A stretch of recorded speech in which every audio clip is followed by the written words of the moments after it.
the Kornelia Stephanie Show, Wake Up to Love, Your Call to Action. Join Kornelia as she empowers others to live heaven on earth. Kornelia teaches listeners how to be the authority over yourself, embracing your inner guru. Feel yourself uplifted into limitless expansion, integrating ease and grace in a changing world. This show will cover topics such as unconditional love, your physical body, how to be in extraordinary relationships, create financial and emotional wealth, embracing entrepreneurship in the new earth.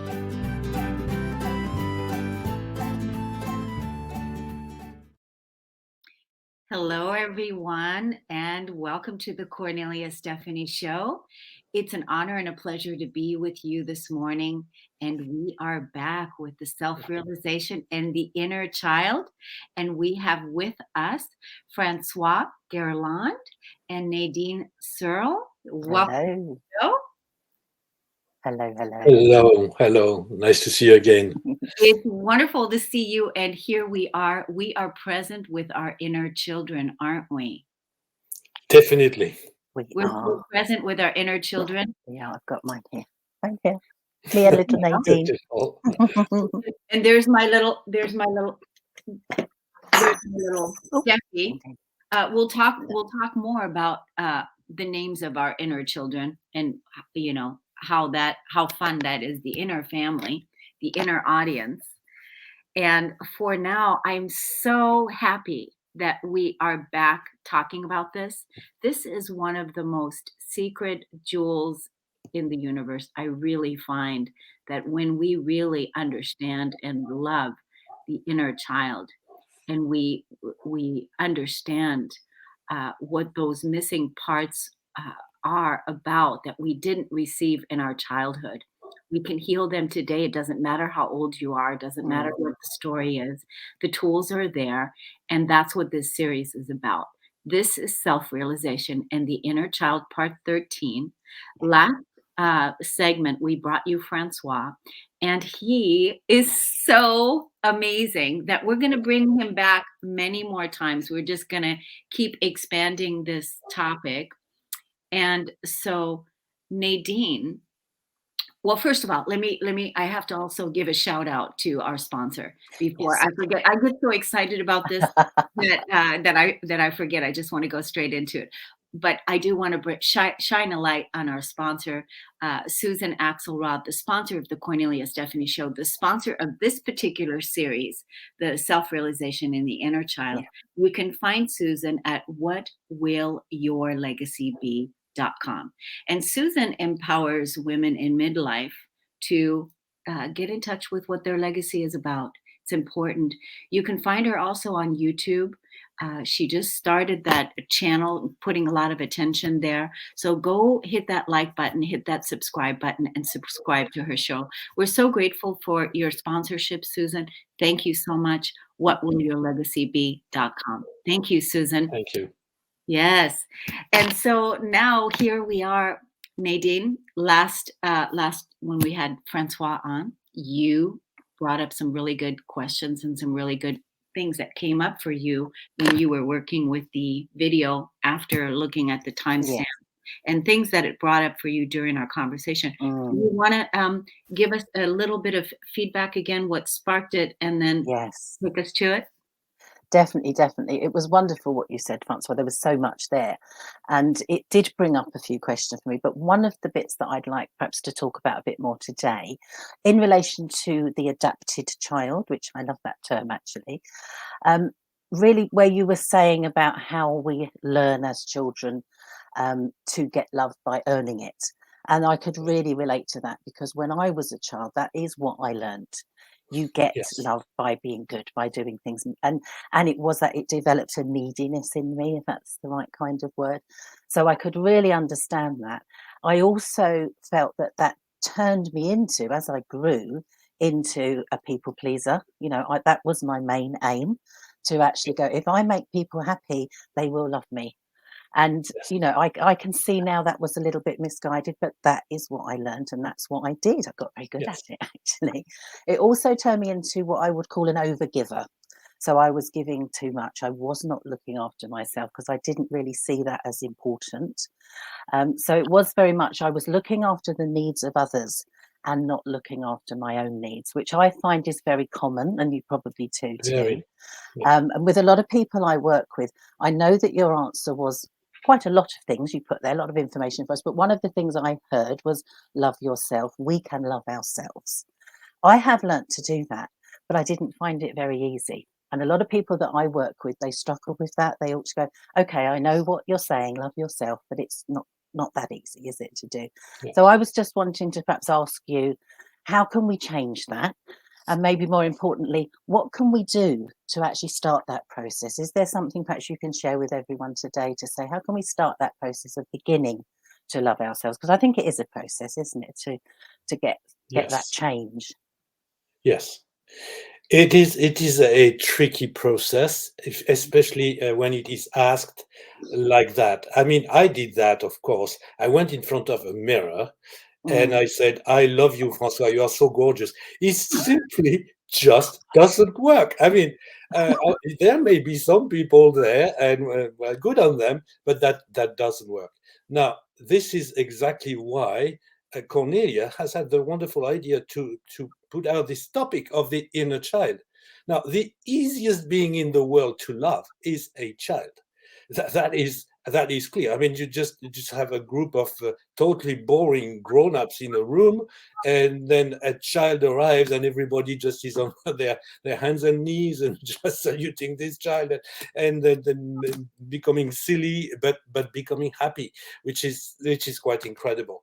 The power of a child. We were talking about the power of vulnerability. That is what it is. And even when an adult allows themselves to be vulnerable, in other words, to express their inner child, of course, with measure, yes, because my inner child would go very wild if I was to let it do whatever he wants. But at the same time, yes, this inner child has the possibility to make you really, really attractive and to make you well. Now, this being said, love yourself. If you replace it by love your inner child and call him the way you want, or call her the way you want in your case, probably, is a totally different thing. And the best way to contact our inner child is in our imagination. That's why, I mean, I would recommend for people to close their eyes and meet their child. You showed us your beautiful teddy bear, Cornelia. I have a teddy bear myself, and there was a time where I was really doing really intense work using my teddy bear. There came a moment where this teddy bear felt alive. I mean, I had people who said, "Well, this thing is absolutely extraordinary. What it's just so full of energy." I'm talking about sensitive people who felt that, obviously very sensitive people.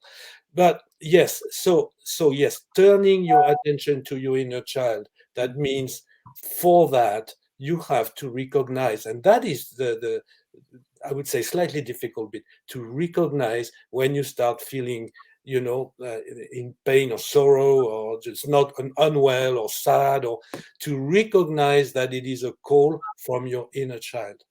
And then, if you are able, because we are not always able, and I will mention that later maybe, if you are able to go in your consciousness, in your adult self, and look at this child and say, I am here. I'm here for you. And I love you. And you just go on your hands and knees in front of this child. And you're in your imagination. It's very easy to do. And then this work becomes absolutely fantastic, because after a while, you don't do anything without your inner child. You are consciously calling your inner child in your actions. There can be sometimes things which like doing your tax return. It's not exactly child work. And what's happening is that because we don't like doing that stuff, and I don't blame anyone because I'm in that case as well. I realized something is that I was presenting to my inner child that we had to do something absolutely horribly painful, and we could put us in trouble if we get it wrong, and all this kind of thing. The child backs up. The child doesn't want to do it. Now, if you just present it as a game, as children. Wow. We're going to play together at these things. I promise you that for me it worked. Mm. Now, I haven't become addicted to tax returns. No, no, no. That's for sure. But yes, it's really like give me the incentive. We are going to have fun putting our little numbers in these little boxes, etc. My teddy bear could be on my knees or simply imagine in my imagination. So yes, love yourself. Transfer that into love your inner child, and she will give it Yeah. back to you 1 million fold. Yeah. Hmm. Yeah. What you said about the tax returns, doing the things that we need to do as adults, right? Or here, living on this planet for now. Who knows how long that's going to still be part of our reality? I mean, Yeah, everything is changing, so I'm Mm. happy so about that. fast. Yes. So happy about that. So the thing about one of the things that worked for me when I first started doing that inner child work is I had my teddy bear, right? This really helped a lot. Uh, the other thing that worked is when I found a picture of myself as a little girl, Mm. and Yes. right, Before. I Yes. and I have it. I wanted to go run and go get it, but we're here on the podcast, and this is not a good idea to run and go get it. So I can show it to you.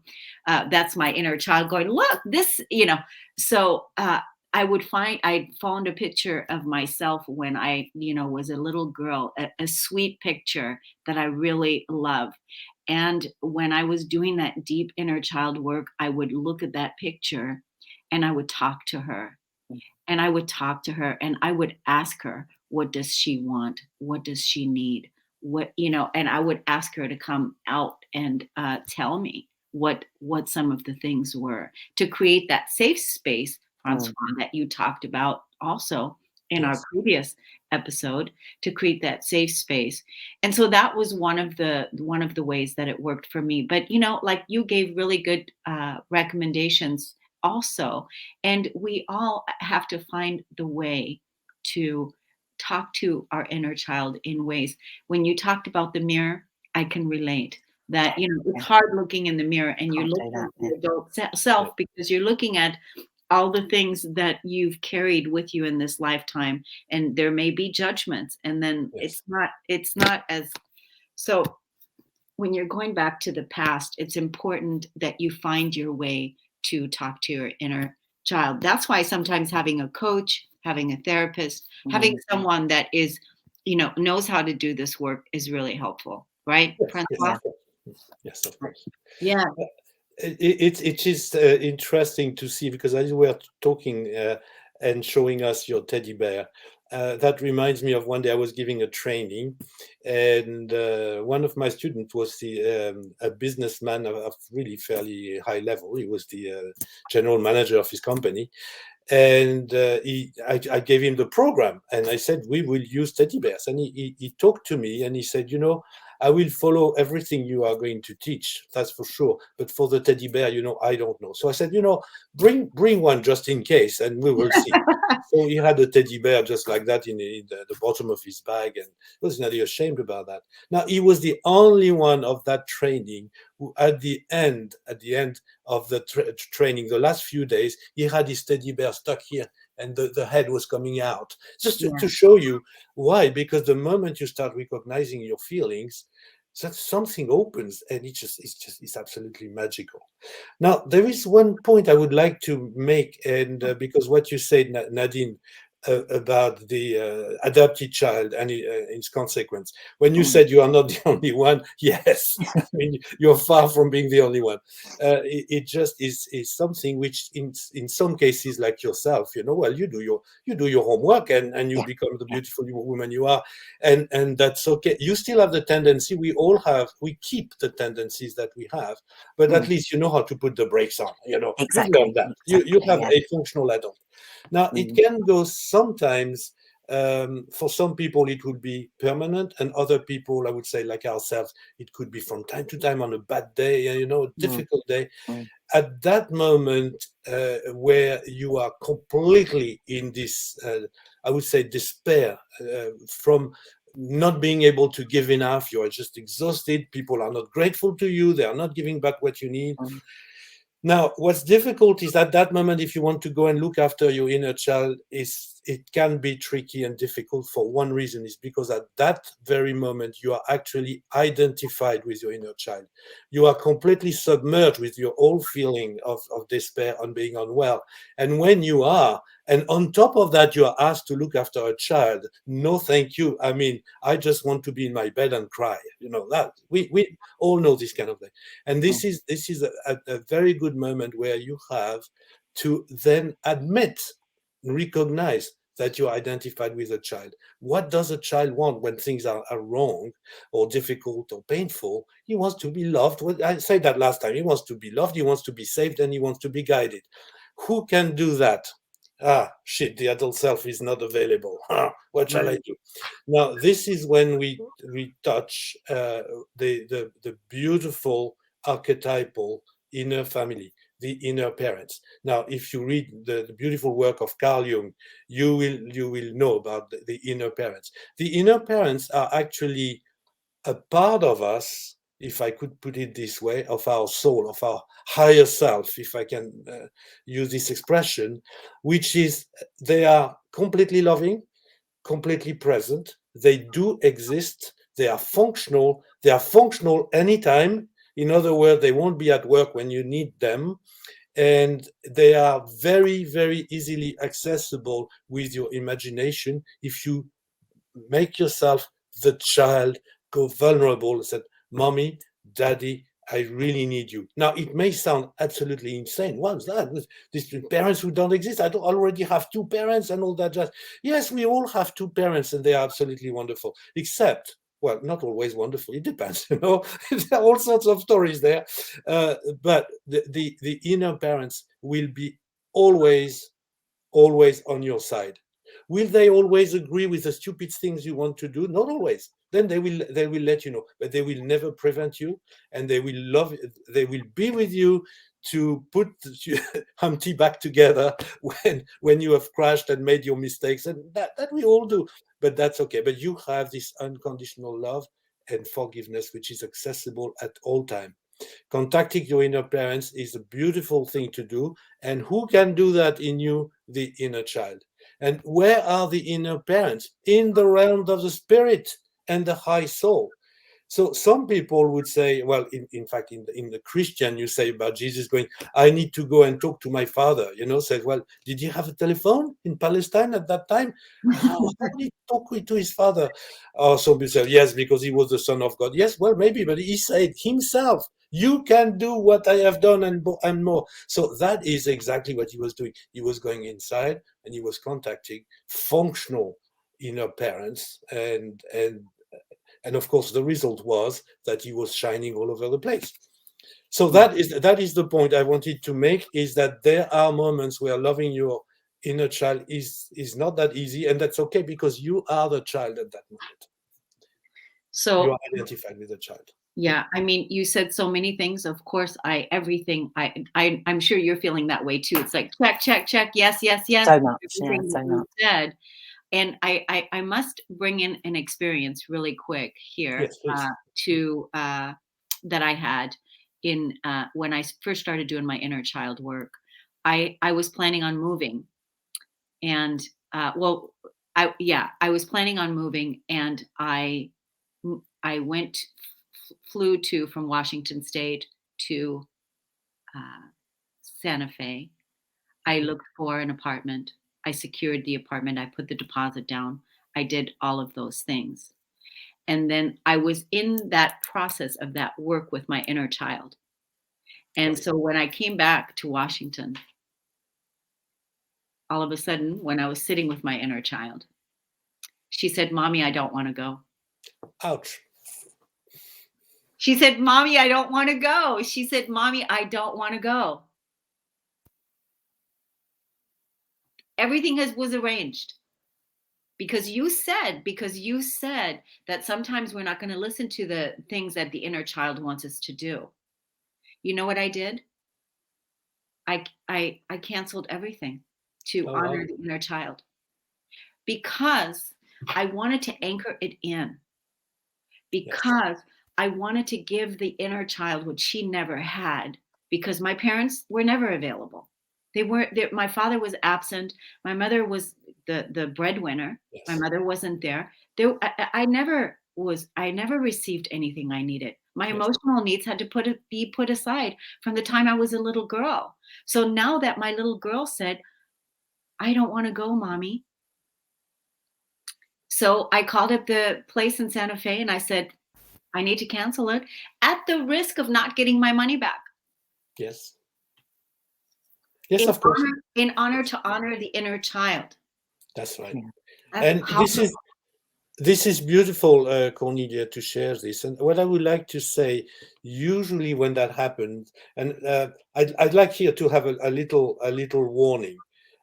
Sometimes we have like feelings and emotions which need to be sorted out before being obeyed. I mean, let's face it, that is clear, you know. Obviously, you were at that time really used to listening to what's happening with you, and you had done a lot of work, which allowed you to recognize a very genuine voice inside yourself. Very often, you could have this reaction, and I'm not saying it was your case, but this kind of reaction would come from somebody who has done something from completely adult outside reasons, because someone else wants you to be there, because you think that the career will be better, that like completely objective thinking, horizontal reasons. Yeah. And the inner child doesn't know that, is not interested, it's not their domain. And the ideal decisions obviously are made in harmony uh, between the reasoning. Like you may have a sudden passion for Ferrari, and if you're lucky enough to have enough money for that, you may want to buy this Ferrari, except you have 5 children and a wife, and it makes no sense. So this is where you have to find, you know, a compromise, and there is always something where both your inner child and your adult will be satisfied and fully satisfied and be well.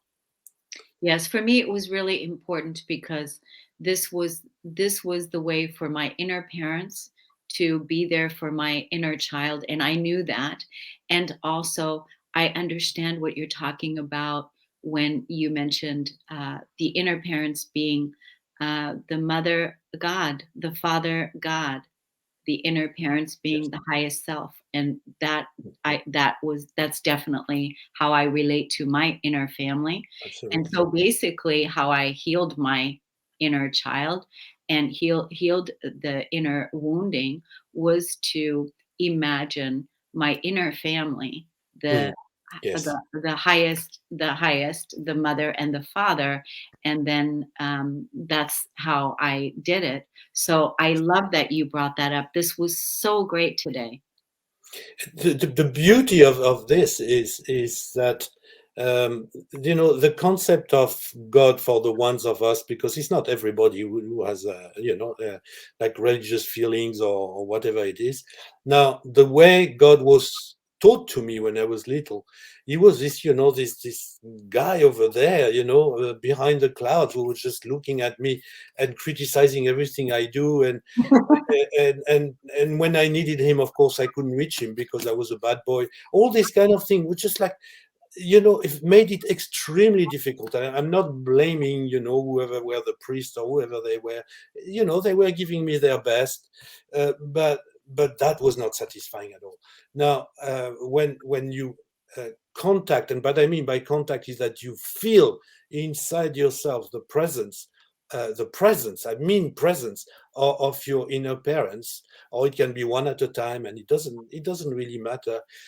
You will be how can I say, in contact. It's physical. You can feel you are in their arms, you know. It's just they are with you, absolutely present, and that is the beauty of it. Now, some people have difficulties with that because they have loving parents, and like every loving parents, of course, they love them and they are very nice, except of course they are not there always when we need them. I mean, it's impossible, poor people, we cannot blame them for that.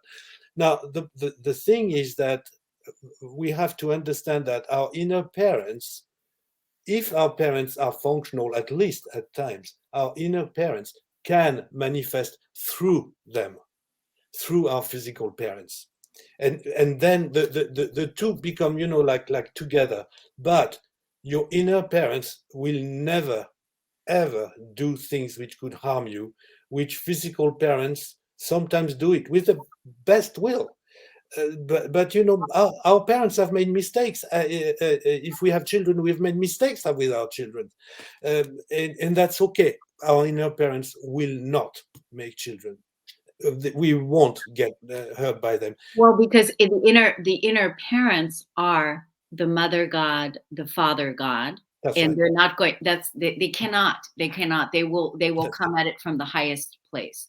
And actually, Francois, that's actually how heaven on earth was created, because heaven on earth is a state of being for Yes. me. And this is the work, this is the mission, to create heaven on earth. You guys, you and your wife, I want to shift focus now, because we just have a few minutes and we want to close things out. You're going to come back next time. When you come back, we're going to talk about codependency and Yes. other things that we want to talk about. But Yes. there is unlimited. We can carry these conversations on, and we'll continue on doing so. I want to thank you so much for being so generous with your time to share this with us. But let us, tell us about the work that you and Julie, your wife, are doing, so that we can just send people there. Yes. So actually, for many years, we have been to the United Nations to try to create awareness on the importance of the prenatal time, because the ideal, rather than having to heal ourselves, and find our inner child who is crying and trying to fix them, which is great. I mean, it's wonderful work, but it wouldn't be better if children were born, just like shining, and completely in conscious contact with their inner parents, without even having to think about it. Now, and all this happens from the moment of conception to very early infancy. There is something you still hear on TV everywhere, is that children are born with a blank slate. Now, nothing could be more wrong. Children have been bathed in their, especially the mother's emotions, what she has lived, and this can easily be addressed with very little changes in society, in consciousness in parents. Children are conscious from the moment of conception. Some children have described the energy around their conception, but people couldn't believe it. It makes absolutely no sense. So that is a very important thing. So we were raising this awareness, and this has worked. We were very active in the World Family Organization. At first, I said, well, the United Nations, they don't know about the prenatal baby. Now they talk about it. In 2018, they published a big document about that. Many countries have signed it. So we are mission accomplished, I would say. That is very, very good. And Tell us now, the website. Tell us the website, so we can look more. Go to the website. Where's the yes, website? the website of the for this document from the UN. For your guys' work, yours at Okay. So for our work in the United Nations, we don't have a website anymore. That's not our priority anymore. We are now working, as you know, Kornelia. We are working on two organizations. One is Birthing the New Humanity, for which we have created an app which is now being developed. There is not that much stuff on it now, because we are really working on a lot on that, Birthing the New Humanity, and it's a worldwide organization with people from all over the place who have this idea. If we want a new humanity, we have to birth this new humanity, and that's logical. That's what we have been talking about. And the other thing is that to work on ourselves and the inner child, and give people the way to have a step-by-step method. We have another organization called Birth a Change, and now we are working day and night to implement the courses. We have given trainings for years and years, but we are now just polishing them to make them really what we want them to be. The website birththechange.com, same, doesn't have much on it. Birthing the New Humanity has a bit more. All this we are working, we are just reshuffling, we are changing. I mean, you know how it goes. So Oh yes, my we are gosh. very, very busy. Yes, and I'm so grateful that you're here. And thank you so much for sharing all that you did. You're going to come back and you're going to share more with us. We're going to have these continuous conversations. I want to take it over to Nadine. She is going to enlighten us with one of her breath works that she does. And by the way, Nadine, I was actually the one that said to Trish, be sure to get Nadine's meditation loaded up to the app. So Exactly. so let us know where we can find. You're Yeah. going to take through it. It's only going to take a minute, right? Yep, that is fine. Yes, you're absolutely right. When you download the KS Media Group app, you set up an account because that gives you access to everything, and you look for the meditation section, and in there you will find a meditation that perfectly complements what we've been talking about here. It is what I call the power of exhalation. It's a little breathing technique, 5 minutes, and you can find that on the app. There's so much more on the app that will support what we're talking about here as well, but that is there for you. Give it a go. And please let us know how you get on with it, because it is a life changer. Once you learn how to do it, it really, really does help. So that's where you find it. KS Media Group app. Wonderful. Get involved. Okay. Yeah, KS Media Group. Well, one of the things that we're going to do, I'm sure, Francois and KS Julie. Media, we're going to be featuring each other in each other's app. So that's going to be powerful. Thank you, audience. Let us know how you felt listening to this beautiful conversation. We appreciate your comments, and thank you so much for your time and listening and tuning in. And we'll see you again next time. Take good care, everyone. Love the inner family. Thank you. Thank you so very much. Thank you. Much appreciated.